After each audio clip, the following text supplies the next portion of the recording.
rohmu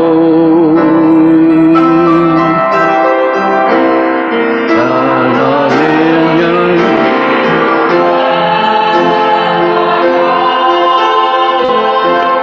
selalu mulia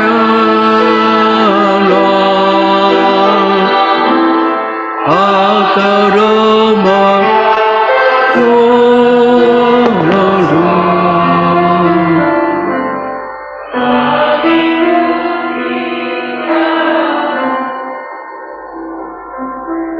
Sungguh kami sadar Tuhan, tanpa pimpinan dan tuntunan Roh Kudus, sering waktu kami dengan keakuannya terus muncul, hanya untuk menyatakan sesuatu keinginan diri, hanya untuk memuaskan segala nafsu dari keinginan dan kesombongan.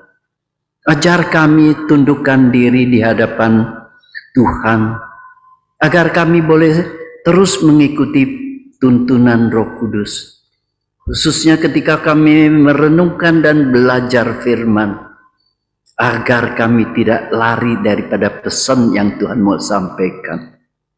Kami mau serahkan waktu ini dalam tangan Tuhan. Kiranya firman Tuhan boleh mengingatkan kami, agar kami bertanggung jawab sebagai anak-anak Tuhan terhadap firman yang telah Tuhan berikan pada kami. Terima kasih Tuhan, kami serahkan waktu ini dalam tangan-Mu, dalam nama Tuhan Yesus kami berdoa, amin. Ya, saudara kekasih, hari demi hari, bulan demi bulan kita telah lalui, bahkan tanpa sadar kita sudah masuki bulan kelima dari tahun 2022. Baru aja kita memperingati kematian. Artinya terus kita juga memperingati kebangkitan. Bahkan sebentar lagi kita akan memperingati hari Pentakosta turunnya Roh Kudus. Saudara, kita bersyukur kalau kita terus di dalam perjalanan hidup ini, kita terus ada dalam kemurahan Tuhan yang terus menuntun kita dan menyertai kita. Sepanjang bulan Mei ini kita akan mau mempelajari yang berkaitan dengan mengajarkan firman Tuhan dalam keluarga.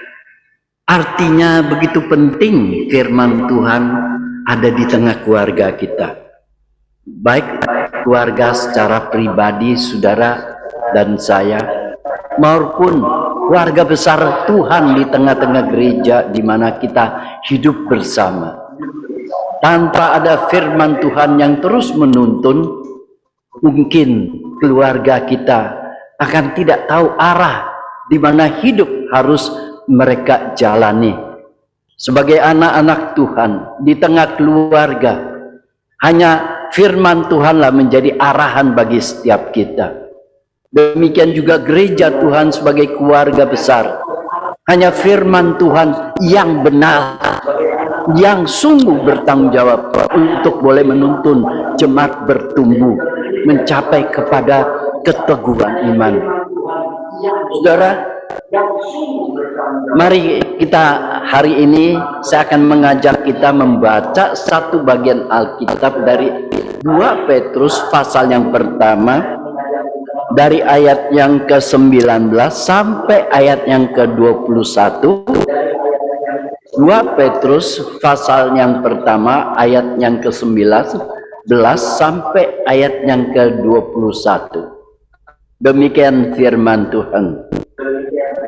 Dengan demikian kami makin diteguhkan oleh firman yang telah disampaikan oleh para nabi. Alangkah baiknya kalau kamu memperhatikannya sama seperti memperhatikan pelita yang bercahaya di tempat yang gelap sampai fajar menyingsing dan bintang timur terbit bersinar di dalam hatimu. Yang terutama harus kamu ketahui ialah bahwa nubuat-nubuat dalam kitab suci tidak boleh ditafsirkan menurut kehendak sendiri. Sebab tidak pernah nubuat dihasilkan oleh kehendak manusia, tetapi oleh dorongan Roh Kudus, orang-orang berbicara atas nama Allah. Saudara yang kekasih, hari ini kita akan coba bersama-sama merenungkan bagian di mana tema dari minggu ini adalah firman Allah adalah wahyu Allah. Yang pertama kita mau coba untuk mengerti apa artinya wahyu Allah. Lalu berkaitan dengan wahyu Allah dengan nubuat-nubuat. Nah, berikutnya apa perlunya tujuan dari firman yang berkaitan dengan kehidupan orang-orang percaya. Saudara kekasih, apa artinya wahyu Allah? Sering waktu kita kaitkan wahyu Allah adalah berkaitan dengan kitab wahyu. Adalah berkaitan dengan segala sesuatu yang akan terjadi. Berkaitan dengan apa yang akan datang. Padahal kata wahyu itu sendiri adalah artinya sesuatu yang tersembunyi disingkapkan sehingga menjadi nyata dan terang. So ini menjadi suatu hal yang begitu penting untuk kita tangkap, kita mengerti. Kembali saya katakan, wahyu, arti kata wahyu adalah sesuatu yang tersembunyi, yang disingkapkan sehingga menjadi nyata dan dapat dimengerti. Berkaitan dengan wahyu Allah, yaitu Allah menyatakan, menyingkapkan dirinya yang tersembunyi dan pekerjaannya yang tidak diketahui, bahkan kebenarannya Allah sendiri yang tidak pernah manusia tahu apa itu kebenaran dan kehendak Allah dalam interaksi dan kaitan dengan manusia dan alam semesta.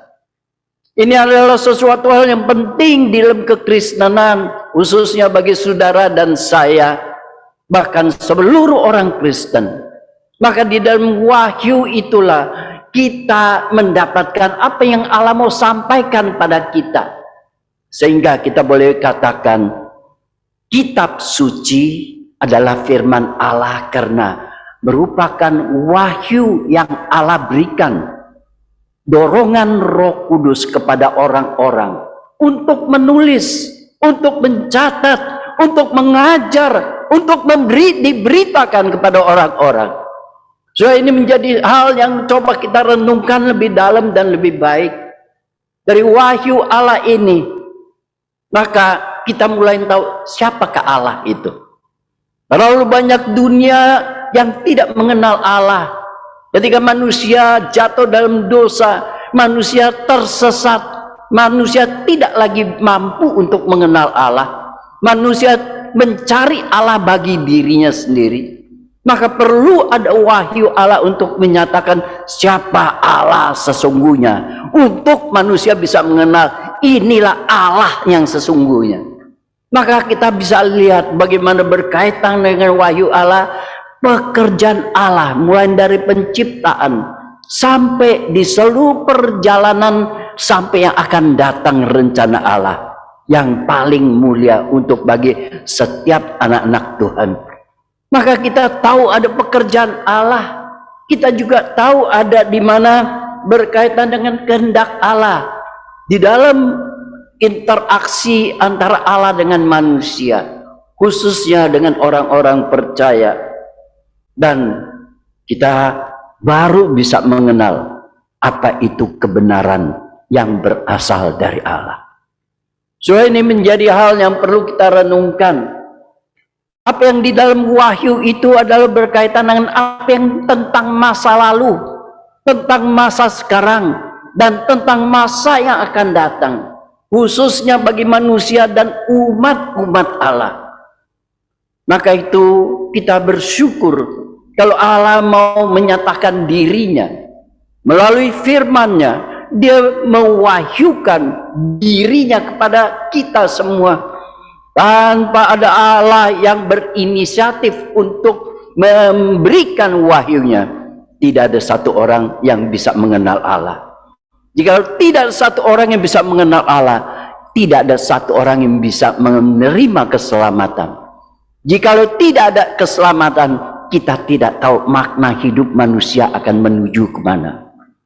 Saudara, cara Allah memberikan wahyu, yaitu melalui tulisan, melalui orang-orang, yaitu nabi-nabi yang dikatakan dari 2 Petrus pasal yang 1, yaitu melalui nubuatan dari nabi, menjadi salah satu yang Allah pakai untuk dalam mewahyukan apa yang Allah kerjakan di akan masa-masa dia akan datang.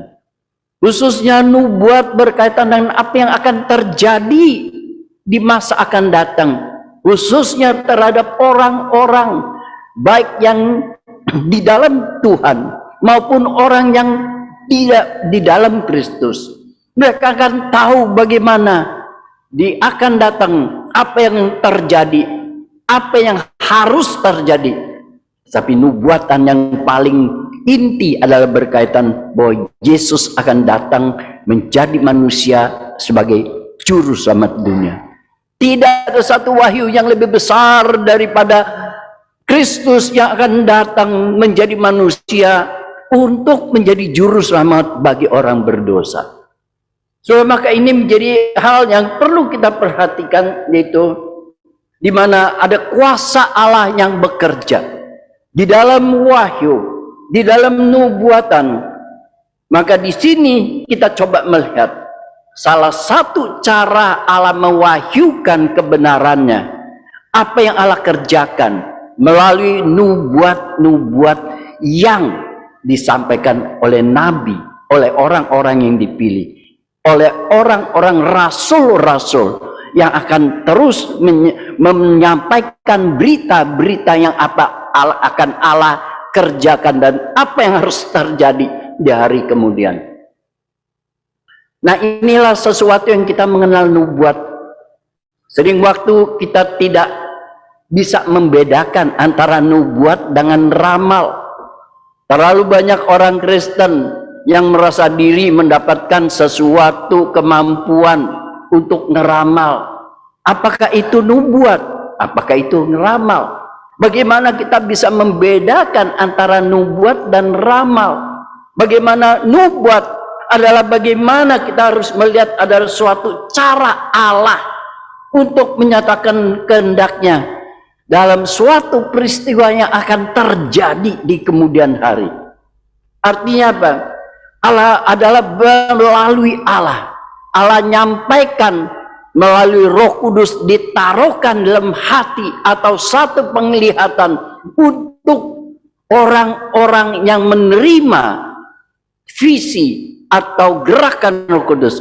Mereka berbicara, mereka didorong oleh Roh Kudus untuk berbicara atas nama Allah, apa yang Allah akan kerjakan. Ini suatu hal yang berasal dari Allah. Nabi hanya dipakai sebagai mulut kepanjangan Allah untuk menyampaikan berita. Nabi tidak mampu berbuat apa tanpa Roh Kudus yang bekerja. Hari ini saya tidak tahu apakah ada orang yang benar-benar untuk menyampaikan nubuatan itu sesuai dengan apa yang seturut firman Tuhan. Di mana nubuatan yang paling penting adalah berkaitan dengan Kristus. Bagaimana manusia yang berdosa, bagaimana manusia di dalam Kristus, bagaimana orang percaya dalam kehidupannya untuk menuju kepada kehendak Allah, yaitu di dalam Kristus. Tidak pernah nubuatan hanya untuk kepentingan pribadi. Tidak Allah bernubuat untuk sesuatu hanya sekedar untuk untung ruginya satu manusia, untuk masa depan dia akan jadi orang kaya atau dia menjadi miskin. Semua kalau kita lihat nubuat yang sedang dibicarakan oleh nabi-nabi adalah berkaitan mereka harus melihat kepada Kristus. Mereka harus lihat pekerjaan Allah yang akan Allah kerjakan di kemudian hari. Berbeda dengan ramalan. Ramalan adalah bisa forecast, Forecast ini adalah melihat dari apa yang ada, mereka kondisi yang ada, mereka membuat suatu perkirakan apa yang akan terjadi. Sudah, maka kalau kita lihat ketika orang yang biasa suka main sekuritas, mereka adalah pintar untuk mampu melihat forecast. Apa yang terjadi, ngeramal kira-kira saham ini bisa naik atau turun. Itu forecast, itu ramal menurut dari kemampuan, keahlian berpikir seseorang. Berbeda lagi juga artinya nujum. Dalam perjanjian lama banyak yang dipakai nujum yang Allah mengatakan jangan berkaitan dengan roh-roh yang tidak benar untuk memberikan sesuatu pengetahuan berkaitan dengan apa yang akan datang. Nabi dengan ahli nujum. Sekarang zaman ini sudah tidak lagi bisa terpisahkan. Di tengah-tengah gereja Tuhan, semua rebutan mengatakan dapat karunia bernubuat. Tetapi benarkah nubuat mereka adalah menunjuk kepada kebaikan dan apa yang akan kerjakan bagi umat, bagi seseorang, hanya bertuju kepada Kristus? Perlu kita perhatikan baik-baik, sehingga kita tidak lagi seperti Paulus bilang di dalam, Petrus mengatakan di dalam ayat yang ke-16, yaitu jangan sampai kita mengikuti ajaran dongeng-dongeng yang isapan jempol, yang turun-temurun. Terlalu banyak cara-cara zaman kita sebelum jadi Tuhan. Saya percaya banyak orang mungkin yang pernah pergi Kuamya, betul ya? Pergi Kuamya, lihat nasib untuk apa? Itu adalah bagaimana dengan suatu ilmu hitung. Lalu ada kaitan dengan kekuasaan kuasa-kuasa roh yang turut bekerja untuk supaya orang bersandar, atau kalau enggak tidak enak, kalau enggak ada masalah mereka enggak pergi, kalau ada masalah mereka mengandalkan ahli nujum, ahli kuama untuk memberikan jalan keluar, petunjuk apa yang akan terjadi, apa yang baik buat diri. Sebagai orang beriman, perlukah kita rasa kuamya untuk tahu apa yang akan terjadi dalam diri kita? Apakah perlu? Ada yang berkata, wah enggak apa-apa dong Pak Pendeta, kan kita mau tahu ke depan baik apa enggak. Kalau tidak baik kita hati-hati. Orang beriman justru tidak mencari tahu apa yang mau terjadi baik atau tidak. Kita cuma tahu, saya percayakan diri saya dalam tangan Tuhan yang mengatur apa yang baik dan apa yang tidak baik. Di dalam tangan Tuhan semua menjadi baik. So, ini menjadi suatu hal, nubuat adalah untuk mengingatkan kepada umatnya, mengingatkan pada setiap orang percaya apa yang akan terjadi, apa yang akan kerjakan Allah untuk di kemudian hari. Mari kita coba melihat. Nubuat disebut juga dalam firman, ada nubuatan dari Allah. Saudara kekasih, nubuatan Allah dikatakan atau firman tidak boleh ditafsirkan menurut kehendak manusia sendiri. Petrus dengan jelas mengatakan, hati-hati, karena nubuat firman yang tertulis itu adalah kerjaan Roh Kudus. Di bawah tuntunan Roh Kudus, dorongan Roh Kudus, orang-orang menulis karena diilhamkan dan dipimpin oleh Roh Kudus. Maka untuk bisa mengerti makna dari konteks yang kita ada, cuma ada merendahkan diri di hadapan Tuhan untuk mohon tuntunan Roh Kudus. Hari ini seberapa jauh kita berangkat untuk dalam pengertian saya mohon mengerti dari apa yang Tuhan mau sampaikan, atau kita dengan memuaskan ambisi dari, atau untuk menyatakan kesombongan diri, atau kita pakai mimbar hanya untuk mengumbar kritikan atau sesuatu yang saya tidak rasa senang dan saya serang orang. Kembali firman Tuhan mengatakan, ketika kita tidak kembali pada konteks yang kita sampaikan, hati-hati. Maka ini kita sudah mulai hati-hati. Setiap konteks melalui firman yang diberikan pasti ada sesuatu manfaat untuk orang yang didengar. Tetapi ketika kita menyampaikan tidak sesuai konteks, artinya kita menyelewengkan pesan Tuhan demi untuk kepentingan diri sendiri, demi untuk hawa nafsu diri, khususnya hamba Tuhan yang perlu hati-hati. Kalau enggak, kita sulit satu hari mempertanggungjawab setiap perkataan kita di hadapan Tuhan.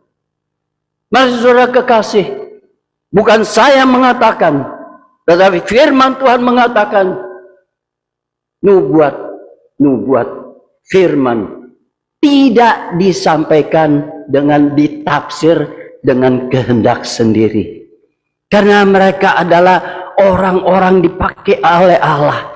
Dan untuk menyampaikan kehendak Allah, untuk menyampaikan maksud Allah, untuk membangun jemaat agar mereka melihat kepada Allah, bukan melihat pada diri si hamba Tuhan atau diri saudara. Mari kita kembali mengatakan dan lihat kita diri sendiri.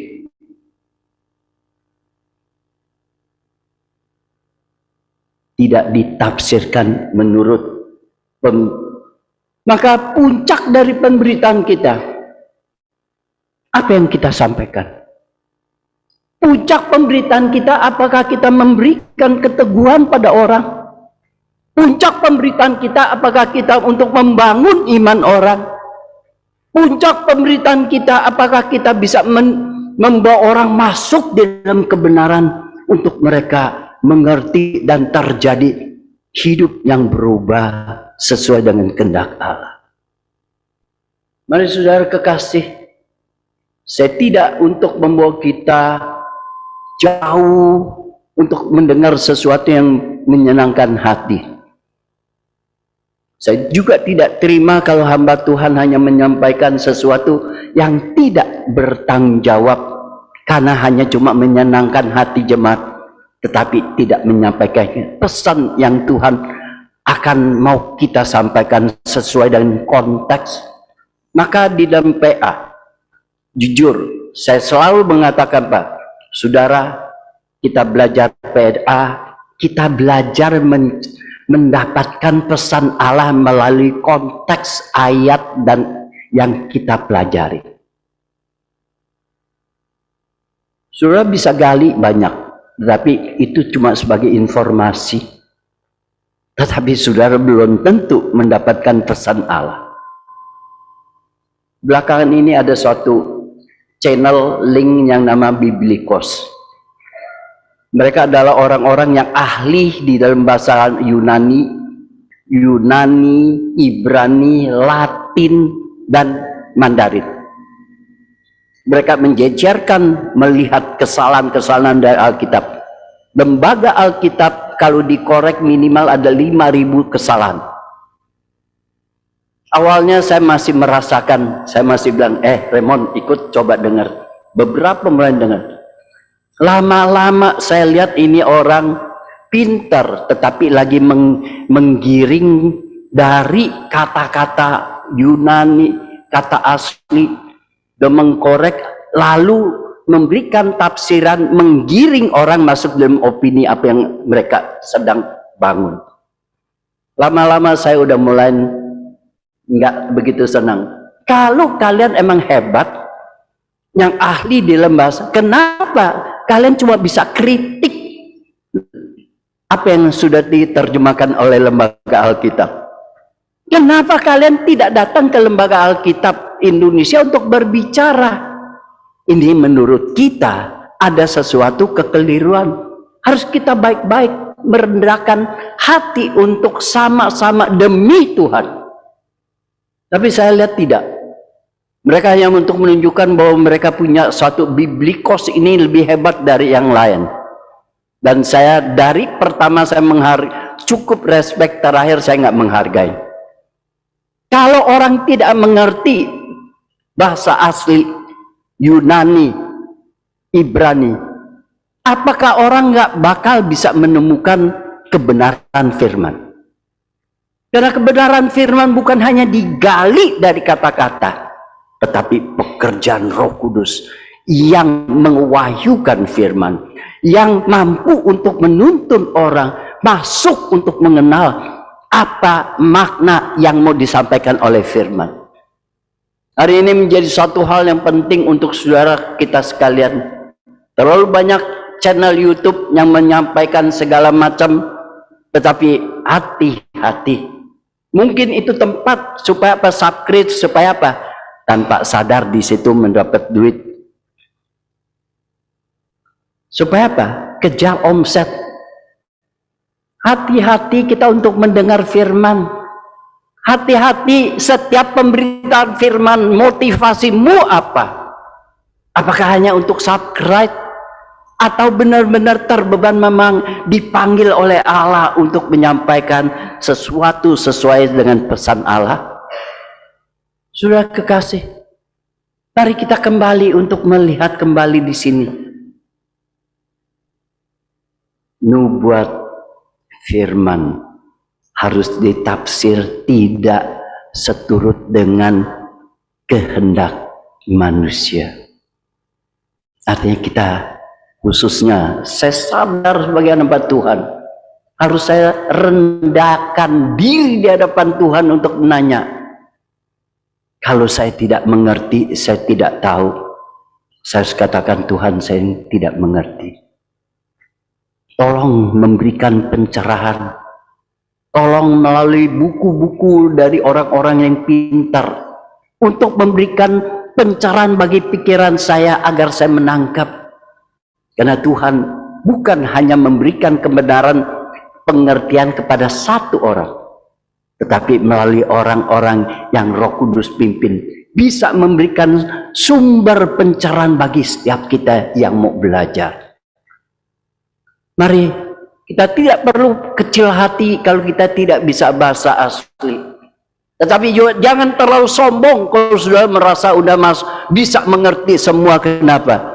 Jika engkau menjadikan firman Tuhan sebagai objek riset untuk menyombongkan diri.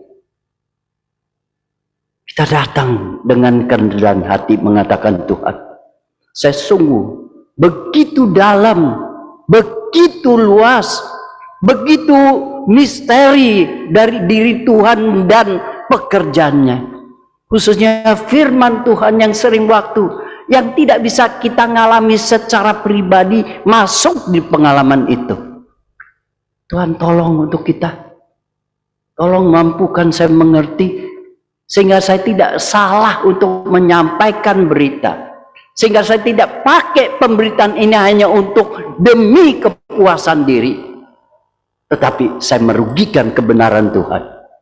Karena saya tidak bertanggung jawab atas konteks yang ada. Terlalu banyak orang pakai firman ayat-ayat tetapi hanya sebagai pengantar. Tetapi belum tentu yang dia sampaikan benar sesuai dengan apa yang maksud ayat itu mau disampaikan. Saudara kekasih, indah kebenaran untuk kita lihat di dalam kondisi yang ada. Manusia hanya bisa mungkin memakai label sebagai orang Kristen, tetapi hatinya bukan sungguh-sungguh untuk mencari kebenaran. Saudara yang kekasih, biar kita punya kesempatan untuk boleh belajar. Katakan, Tuhan, banyak hal saya tidak mengerti. Namun saya percaya Roh Kudus adalah roh yang menuntun kami, yang terus tidak pernah tinggalkan kita.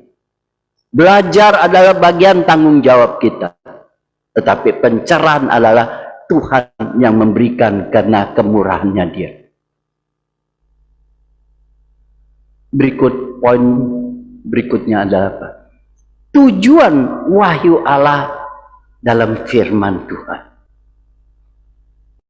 Surat firman Tuhan di dalam merupakan wahyu Allah yang disampaikan untuk orang-orang, khususnya manusia, orang percaya.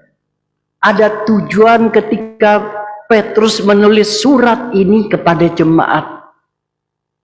Maka kita lihat tujuan yang pertama apa? Adalah untuk semakin teguh dalam iman seperti apa yang ditulis dalam ayat yang ke-19.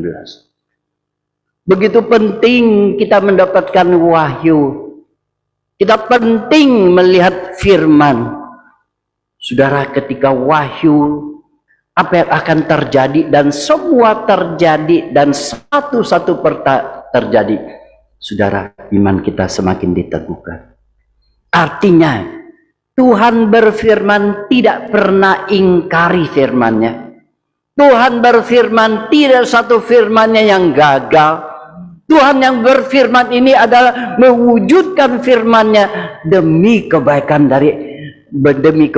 bagi orang-orang yang mengasihi Dia. Untuk kita diteguhkan, semakin diteguhkan. Maka itu dalam semakin meneguhkan, artinya harus kita menyampaikan firman yang bertanggung jawab. Kalau kita tidak menyampaikan firman yang bertanggung jawab, bagaimana kita bisa meneguhkan iman orang? Kalau iman orang tidak bisa diteguhkan, maka di tengah-tengah dunia yang penuh dengan segala godaan, akan terlalu mudah orang terbawa. Khususnya kalau kita lihat tujuan daripada 2 Petrus ini ada apa? Untuk supaya mereka jemaat bisa ngadepin guru-guru palsu, nabi-nabi palsu, mereka yang cuma mengajarkan tidak sesuai dengan apa yang dalam konteks. Mereka menafsir sesuai dengan keinginan sendiri. Mereka menafsir hanya untuk mendukung apa yang menjadi ambisi mereka. Tidak membangun iman orang semakin teguh. Ini adalah panggilan yang begitu perlu, yang saya jujur, saya sebagai hamba Tuhan dalam hal ini saya takut dan saya ngeri. Saya tidak berani setiap kali saya bertanya, Tuhan, apakah ini betul yang Tuhan mau saya sampaikan? Karena setiap perkataan saya di atas mimbar, saya harus bertanggung jawab pada Tuhan. Dan apa yang Tuhan suruh saya sampaikan pasti ada kaitan dengan apa? Tujuan Tuhan untuk apa? Petrus mengatakan untuk semakin teguh di dalam iman. Dan kita tahu iman timbul dari pendengaran. Bagaimana iman orang itu bisa semakin teguh? Jika dia mendengar satu pemberitaan firman yang benar dan yang bertanggung jawab. Inilah tanggung jawab kita sebagai orang-orang hamba Tuhan yang dipanggil. Untuk benar-benar kita tunjukkan tanggung jawab kita. Karena dunia ini, saudara, terlalu banyak guru-guru palsu yang muncul. Ajaran-ajaran yang macam-macam untuk bisa menyesatkan jemaat.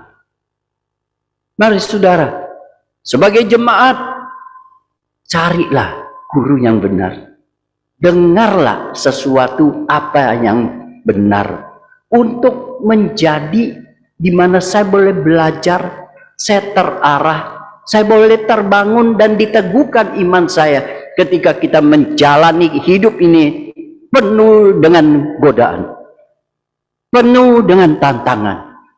Kita perlu satu iman yang teguh hari demi hari untuk menjalankan hidup ini sampai satu hari kita bertemu dengan Tuhan. Mari saudara.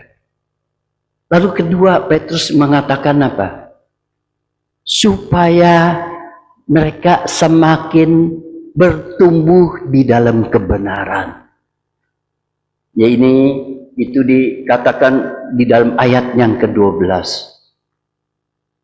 Supaya jemaat semakin bertumbuh di dalam kebenaran agar mereka boleh apa? Hidup di dalam kesalehan. Mereka hidup di dalam ketekunan. Mereka boleh hidup di dalam kasih karena mereka mengenal kebenaran. Mereka bertumbuh dalam kebenaran. So, ini tanggung jawab hamba Tuhan untuk mengajar kebenaran. Untuk membawa jemaat untuk bertumbuh terus dalam kebenaran. Mereka hidup Semakin hari, semakin mengerti, semakin mereka beriman, semakin mereka beriman, semakin lebih mengerti, mereka tahu kebenaran, semakin tahu kebenaran, sikap hidup mereka terus semakin berubah. Hari ini bagaimana? Apakah kita sudah bertumbuh dalam kebenaran? Jika sudah, pasti sikap hidup kita beda. Cara berpikir kita beda. Tutur kata kita berbeda. Karena kebenaran yang terus mengiring kita. Kebenaran menjadi fondasi bagi saudara dan saya. Maka iman dan kebenaran tidak bisa terlepas. Kebenaran sebagai fondasi dari iman. Di dalam iman kita terus bertumbuh mencari kebenaran. Dan ini dua hal adalah terus bertumbuh seirangan secara paralel. Maka inilah saudara, itu penting bagi saudara dan saya. Penting khususnya bagi saya sebagai hamba Tuhan. Yang bertanggung jawab atas domba-domba jemaat yang Tuhan berikan. Apa yang saya sampaikan? Apakah hanya untuk memuaskan diri saya? Lihat orang bilang, Pak, tadi khotbahnya bagus loh. Waduh, saya baru dengar sekarang khotbahnya, yang dulu nggak pernah dengar orang. Wah, Bapak khotbahnya bahasnya dalam sekali loh. Apa hanya untuk itu? Apa nggak ada panggilan lain yang kita lihat untuk membangun orang jemaat hidup dalam kebenaran dan kita sendiri mulai berubah terus hidup dalam kebenaran. Sehingga semakin kita bertumbuh dalam kebenaran, iman kita semakin teguh. Semakin teguh iman, kita semakin kejar kebenaran. Di dalam kebenaran kita terus semakin bertumbuh, terjadi hari demi hari. Sikap, pikiran, tutur kata, semua menjadi berubah hari demi hari, semakin serupa dengan Kristus. Mari, biarlah kita semua kembali merendahkan hati di hadapan Tuhan, mengatakan Tuhan, khususnya hari ini tersedia perjamuan kudus untuk kita melihat diri kita masing-masing. Apakah benar saya sudah teguh dalam iman? Apakah saya sungguh benar bertumbuh dalam kebenaran?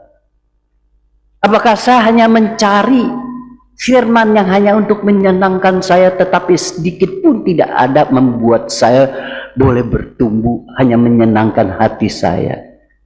Apakah firman saya sampaikan ini sesuai dengan konteks yang bisa saya pertanggungjawabkan untuk menyampaikan pesan Tuhan bagi jemaat agar mereka bertumbuh? Mari kita periksa diri. Dengan rendah hati mengatakan Tuhan, jika ada hal-hal yang tidak berkenan Tuhan, ampuni. Dengan firman Tuhan, kebenaran ini boleh terus kita hidupi di tengah keluarga, mulai dari pribadi kita. Firman Tuhan boleh terus kita bawa dan kita renungkan. Begitu pentingnya firman Tuhan di tengah keluarga, agar mereka boleh terarah. Jikalau satu keluarga teguh iman dan bertumbuh dalam kebenaran, saya percaya keluarga ini bukan cerita soal kaya atau miskin, bukan cerita hidup mewah atau hidup, tetapi mereka bahagia. Karena apa? Fondasi dibangun di atas dasar kebenaran yang diungkapkan oleh Allah sendiri melalui Roh Kudus di dalam firman, terus berbicara kepada saudara, kepada saya, kepada anak-anak, kepada cucu, nanti keluarga kita semua, terus mereka semakin teguh di dalam iman, semakin mereka sulit untuk dipengaruhi atau disesatkan oleh ajaran-ajaran yang tidak baik. Mari kita tundukkan kepala, kita masuk dalam doa. Tuhan, biarlah kami sadar Engkau telah memberikan wahyu bagi setiap anak-anak-Mu. Tanpa wahyu Tuhan, kami tidak bisa mengenal Tuhan secara benar. Tanpa wahyu Tuhan, kami tidak bisa tahu pekerjaan Tuhan, baik untuk diri kami yang sekarang maupun yang akan datang. Tanpa wahyu Tuhan, kami tidak mengerti, sungguh kami bodoh terhadap kebenaran. Namun sering waktu kami merasa diri begitu hebat dan pintar. Padahal kami tidak ada papanya ketika kami dihadapkan kebenaran Tuhan. Biarlah kami sadar untuk ke depan. Kami mau memiliki satu keluarga bahagia yang dibangun di atas firman Tuhan. Agar kebenaran itu boleh dihidupi dan semakin bertumbuh. Khususnya untuk jemaat-Mu di tempat ini. Kami tidak mau menjadi jemaat biasa-biasa. Kami tidak mau menjadi orang percaya biasa-biasa. Kami mau menjadi jemaat di dalam Kristus. Kami mau terus bertumbuh semakin di dalam kebenaran Tuhan. Agar kami boleh semakin teguh dalam iman kami. Tolong Tuhan, ampuni kami jikalau hari-hari yang lalu banyak hal yang kami keliru. Yang kami kurang rendah hati. Yang kami hanya melihat sesuatu yang lebih hebat diri kami daripada orang lain. Yang tidak membangun diri. Tuhan tolong Tuhan. Belas kasihan-Mu boleh pada diri kami. Setiap hari ini yang datang di hadapan-Mu. Kami mau menangkap pesan-Mu. Kami mau terus bertumbuh Tuhan. Kami mohon belas kasihan dan kemurahan Tuhan. Kiranya Tuhan layakkan perjalanan